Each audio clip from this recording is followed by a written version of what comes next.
عورت کا مقام۔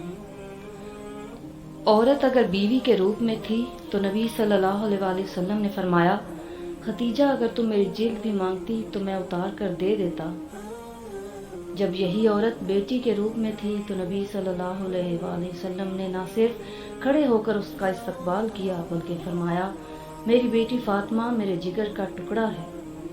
اور جب یہ عورت بہن کے روپ میں تھی تو نبی صلی اللہ علیہ وآلہ وسلم نے فرمایا کہ بہن، تم نے خود آنے کی زحمت کیوں کی؟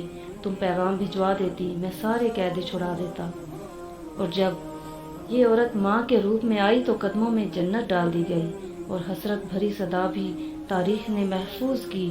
فرمایا گیا، اے صحابہ کرام، کاش میری ماں زندہ ہوتی، میں نماز عشاء پڑھا رہا ہوتا، میری ماں محمد پکارتی، میں نماز توڑ کر اپنی ماں کی بات سنتا۔